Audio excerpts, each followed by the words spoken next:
좋은 아침입니다. 에스겔 39장 말씀 나누세요. 28절 말씀입니다. 전에는 내가 그들이 사로잡혀 여러 나라에 이르게 하였거니와 후에는 내가 그들을 모아 고국 땅으로 돌아오게 하고 그 한 사람도 이방에 남기지 아니하리니 그들이 내가 여호와 자기들의 하나님인 줄 알리라.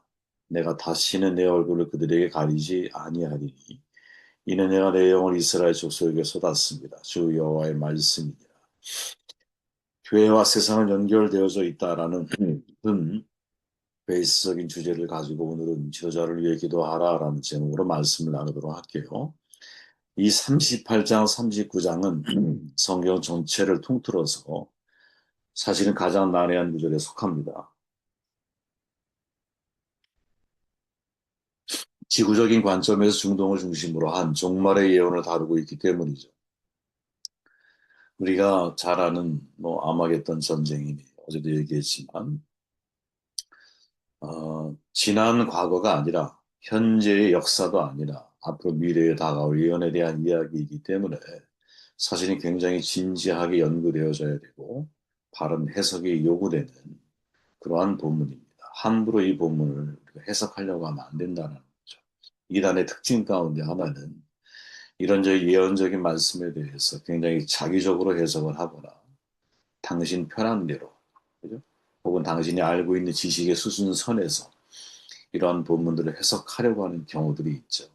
근데 우리는 굉장히 진지해야 한다는 거죠. 바른 해석이 요구되기 때문에. 그리고 섣불리 어떤 시기와 때를, 장소를 정하는 어리석음을 범하면 안 된다라고 개인적으로 저는 생각해요. 왜? 그런 거 몰라도 여러분, 역사의 주관자는 하나님이라는 사실을 우리는 믿기 때문에 구체적인 내용을 모른다 해도 하나님의 재림에 대해 준비하며 살아가는 게 우리잖아요. 심슨 목사님의 말씀처럼 주의 재림이 언제 이 땅에 이루어지느냐. 천하 만국의 복음이 다 전파될 때, 땅 끝까지 복음이 전파될 바로 그때에 주께서 재림하신다는 사실을 우리는 믿잖아요. 그죠?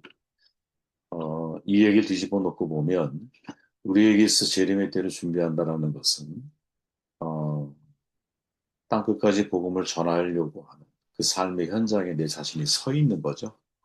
그게 진짜 믿음의 행동이고 바로 그 선교, 세계 선교를 향한 열심을 품고 살아가는 게 내가 재림의 주를 기다리고 있다라고 하는 삶의 태도를 보여주고 있는 거죠. 그러한 관점에서 이러한 믿음이 흔들리지 않는 가운데서 오늘의 본문, 이 난해한 본문들을 우리는 해석을 해야 한다는 거예요. 곡 인명입니다. 마곡 지명입니다. 요세푸스는 마곡인들을 헬라인들에서 스키티아인이라고 불렀는데 쉽게 말하면 이 스키티아는 어느 지역이냐? 소련 연방을 가리키는 거지. 예전의 말로 표현해 보면 아르메니아와 메디아 사이에 코카소스 산맥이 자리 잡고 있었고 대부분의 스키티아인이 지금의 러시아 남쪽, 유럽의 다뉴브강까지 이어지는 그 코카소스 산의 북쪽의 흑해와 카스피해 부근에 살았어요. 우리가 지금 잘 알려져 있죠. 산으로 끝나는 나라들 많잖아요. 이게 다 이 지역에 속한 나라들이에요. 대부분 그 나라의 종교가 뭐냐? 대부분이 이슬람 국가들이죠. 그죠? 그리고 어떻게 보면 우리가 마지막 들어갈 복음은 미 전도 종족이 있는 그 라인들을 가만히 놓고 보면 그죠?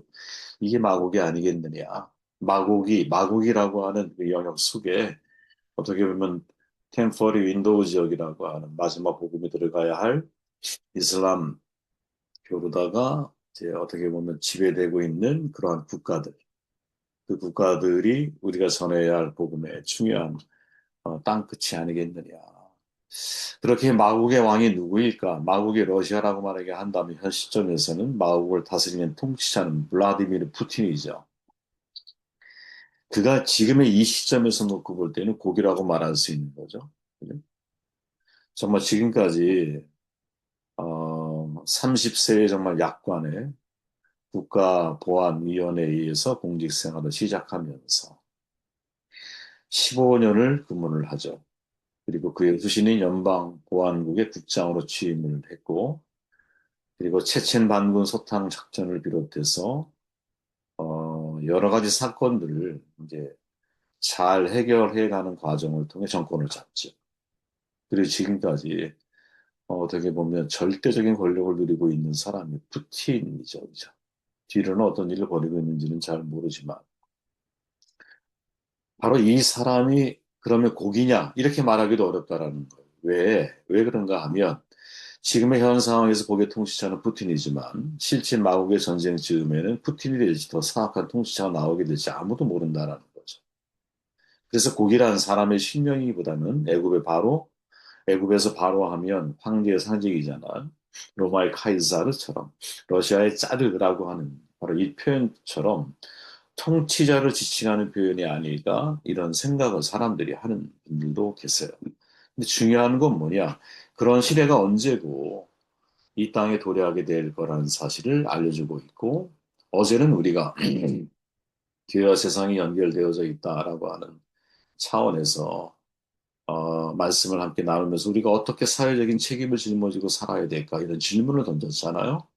또 오늘은 곡이라고 하는 특별한 사람의 이름을 사용하는 모습 속에서 우리가 정말 감당해야 할 세상과 교회가 연결되어져 있다 할 때 감당해야 할 중요한 사회적 책임 가운데 하나가 뭘까? 예? 사회적 교회로서의 사명을 감당하는 그 책임 가운데 하나가 뭘까? 그거는 세상 지도자를 위한 중보의 역할을 감당해야 한다라는 거죠. 이 곡이라고 하는 사람의 이름을 통해서 한 나라의 지도자가 여러분 나라를 파괴할 수도 있고 나라를 부흥시킬 수도 있잖아요. 그렇죠? 한 나라의 지도자가 여러분 종교적으로는 혼합주의를 일으켜서 나라의 분열을 초래할 수도 있고요. 한 나라의 지도자가 영적인 통일을 이루어서 한 나라로 하나님 앞에 올바른 국가로 설 수 있도록 도와줄 수도 있다라는 거죠. 이것을 우리가 얼마나 철저하게 믿고 살아갈 수 있느냐. 세상에 대해서 우리가 어떤 반응을 보일까? 나는 이 반응의 이면에는 사실 이 세상에 대한 하나님의 관점에서 국가와 하나님의 관점에서 나라를 이해하려고 하는 삶의 태도가 매우 중요하다라는 거죠. 국가가 창조물이냐 아니면 타락 후에 주어진 선물인가. 둘 다 오랫동안 지지를 받아온 개념이거든요. 근데 우리에게 잘 알려진 어거스틴과 칼빈 같은 경우는 국가는 하나님의 창조물로 받아들이죠. 저도 개인적으로 그렇게 수용을 하려고 하는 입장인데 만약에 국가가 하나님의 창조물이라고 우리가 받아들인다면 그 국가에서 권력을 위임받은 지도자들은 항상 이 사실을 기억하며 살아가야 되는 거죠. 그죠?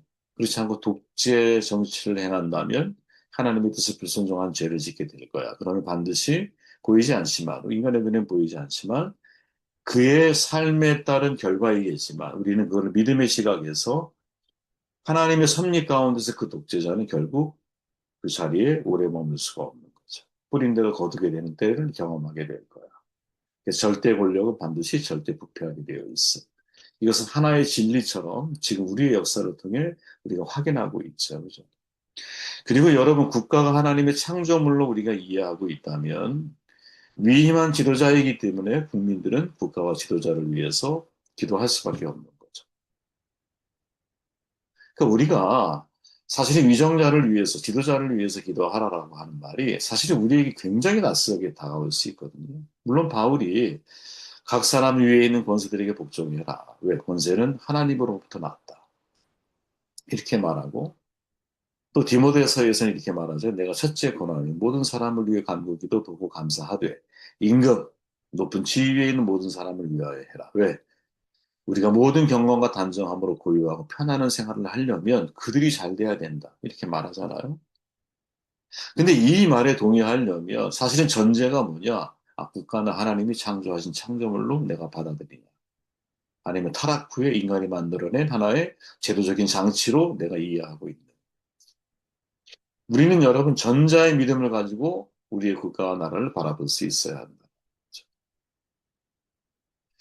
정치인들이 바닷가를 거닐 때 정적을 제거할 계략을 꾸미잖아요. 그때 개를 잡고 있던 한 어부를 만나게 돼요. 어부가 개를 잡아 바구니에 넣는데 뚜껑이 없어. 정치인이 물어요. 근데 바구니에 뚜껑이 없어요. 도망치지 않아요? 어부가 태연하게 말해요. 염려 없습니다. 개들은 정치인과 비슷해서 한 마리가 기어오르면 다른 놈이 곧 끌어내려요. 풍자적인 이야기죠. 여러분, 세계경제포럼 발표에 따라 한국의 정치인에 대한 신뢰도가 140개국 중에서 94위예요. 94위. 신뢰할 수 없는 집단이 정치인이다. 이게 사실 여러분 우리가 뭐 동의하지 않을 수가 없어요. 그죠? 예, 동의하지 않을 수가 없어요. 보면 지금 위정자들도 마찬가지고 어제 무슨 영상 나온 걸 봤더니 CCTV에 촬영된 국무회의의 영상을 봤더니 아, 국무총리부터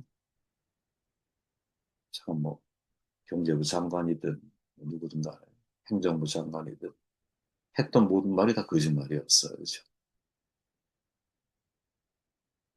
참 그런 거 보면서 국민들에게 신뢰를 얻는다라는 거 얼마나 이게 어려운 일. 그러니까 이때 진짜 우리가 하나님 앞에 기도하는 어떤 기도를 가로막는 중요한 장애물이 뭘까? 신뢰할 수 없는 정치인의 모습인 거죠. 그 신뢰할 수 없는 정치인의 모습을 보면서 더더욱이 하나님의 국가가 하나님의 창조물이라고 하는 의식이 아니라 타락이 위해 만들어진 하나의 제도적인 장치처럼 우리가 이해하고 받아들인다면, 즉, 그 영역은 하나님의 영역이 아니야. 라고 우리가 이해하기 시작한다면, 과연 우리가 하나님의 뜻을 묻고 하나님의 뜻을 찾아 기도할 수 있을까? 물론 사람들에게 여러분도 아시지만, 목회자들이나 사람들이 정치인들을 위해서 기도합시다. 그러면 사람들은 말을 해요. 기도합니다. 기도해야죠. 이렇게 말을 해요. 여러분, 고르반이라는 말이 있잖아요. 고르반. 하나님께 드려진 양을 뜻하거든요. 하나님께 드림이 되었다는 의미를 가지고 있어. 예. 그래서 유대인들이 이웃에게나 가족들에게 소득의 수입 물건을 나누어 달라고 할 때 이것을 나누기 싫어할 마음이 들 수 있잖아요. 그때 뭐라고 말하냐? 고르반이라고 이렇게 말을 하는 거예요. 이건 하나님께 드려진 것이기 때문에 나눌 수 없어. 이런 뜻을 가지고 있는 거야. 그러니까 원래 고르반의 의미가 사실은 잘못된 의미로 사용되어지고 있는 거죠. 내 욕심을 어떤 그 고르반이라는 말을 통해서 하나님의 뜻을 핑계 삼아 내 욕심을 채우려고 하는 이러한 잘못된 모습들. 이러한 모습이 우리 가운데 있다는 거지. 그게 바로 대표적인 케이스가 여러분 국가를 위해서 기도하는 정치인들을 위해서 기도하라고 하는 말에 대한 나의 마음의 반응이 그죠? 여러분 그렇지 않습니까? 저는 그런 경험 개인적으로 많이 있어요. 기도해야죠. 라고 말하고, 사실은 전혀 기도하고 싶지 않아. 왜? 신뢰가 안 돼. 오히려 그럴수록 더 기도해야 하는데. 분명히 하나님이 섭리가 있고 뜻이 있는, 그것을 내가 왜 인정하지 못하고, 왜 그 지도자를 위해서, 위정자를 위해서, 나아가서 진짜 목회자를 위해서, 왜 내가 기도하지 못할까? 충고하지 못할까? 그 배후에는, 그 이면에는 하나님의 창조물로서의 국가, 하나님의 섭리가 지금 어떤 지배하고 있는 영역으로서의 그것을 우리가 동의하지 않는 삶의 태도가 내 안에 있기 때문일 수 있다는 거죠. 저는 여러분, 하나님의 뜻은 크게 두 가지가 있잖아요. 하나는 블레마, 또 하나는 탈레마예요. 블레마, 인간이 바꿀 수 없는 하나님의 경륜이야. 창조, 어떻게 인간이 바꿉니까? 역사의 주관자, 어떻게 우리가 바꿉니까? 예수 그리스도의 초림과 재림과 심판, 어떻게 우리가 바꿉니까? 바꿀 수 없는 영역이야. 인간이 이해하지도 못해. 믿든 믿지 않든 하나님의 경륜이 있는 하나님의 세상이에요. 탈레마, 인간이 이해할 수 있게 다가오는 하나님의 섭리거든요. 하나님의 뜻을 돌이킨다는 표현이 나오잖아. 그죠? 이스라엘 백성이 금송아지를 섬기니까 심판이 있다나. 모두를 멸하겠다고 말씀하셔. 모세가 중보하니까 어떻게 돼? 하나님의 마음을 돌이키셔. 이게 탈레마죠, 탈레마. 우리는 여러분, 만약에 어항으로 얘기하면, 어항은 여러분, 블레마예요. 바꿀 수가 없어. 어떻게 어항에 있는 물고기가 어항 자체를 바꿀 수 있겠어요? 이 우주, 우리가 바꿀 수 없어. 그죠? 우주 안에 창백한 한 점에 불과해, 지구가 진짜. 그러나 여러분 신기한 건 뭐냐면 그 어항 안에 있는 물 안에서 우리는 자유로워. 우리의 영역도 마찬가지라는 거죠. 하나님의 역사 속에서 개입할 수 없는 영역이 있어요. 근데 그 속에서 개입할 수 있는 영역이 있는데 마치 아하수에로 왕 때의 모르드게아에서처럼 아닥사스다 왕 때 느헤미야처럼 그들은 모두 사실은 그죠? 자유롭지 못한 삶 가운데 살아가고 있었거든요. 근데 기도를 통해서 역사를 바꾸자. 그 역사 배후에서 움직이시는 하나님, 사람을 움직이시고 환경을 조성하셔서 하나님의 뜻을 이루어 가시잖아요. 그 속에 이 사람들은 동참하고 있고 그 속에 이 사람들은 자신이 하나님의 도구로 쓰임을 받잖아요. 우리에게 이러한 믿음이 있느냐? 지도자, 내가 기도한다고 달라질 것 같지 않죠. 그러나 여러분, 한 나라의 대통령이 자기의 어떤 자의적인 선택에 의해서 대통령이 된 게 아니라 여러 가지 상황과 환경과 또 주변 사람들의 도움과 그 과정을 통해서 한 나라의 일부의 대통령으로 갑자기 세워지는 모습을 가만히 돌아보면 야, 이 배후에는 정말 큰 하나님의 섭리가 있는 것이 아니겠느냐. 그죠? 섭리가 분명히 있다. 이런 믿음을 또 다시 한번 어떤 되새기게, 되뇌이게 되죠, 여러분. 여러분, 힘들어요. 그죠? 예, 정치인을 신뢰할 수 없는 국가적인 분위기 속에서 내가 위정자를 위해서, 지도자를 위해서 기도하는 게 얼마나 큰 영향이 있을까? 큰 변화가 있을까? 이게 시험입니다. 이게 사탄의 소리인 거죠. 내게 국가가 하나님의 창조물이라고 우리가 이해하고 있다면 거기에 위임받는 지도자들은 역시 하나님의 섭리의 영역에 들어있다는 믿음을 가지고 바라봐야 되는 거죠. 그렇기에 가능한 한 고기라고 하는 사람이 이 세상에 어떻게 보면 마지막 심판의 전쟁을 만들어낼 수 있는 힘을 가지고 있다. 그 힘조차도 하나님의 영역 속에서 우리가 변화될 수 있다라고 하는 믿음의 시각을 가지고 접근해 나아가는 것이 얼마나 중요한 문제이냐 하는 생각을 하게 되었습니다.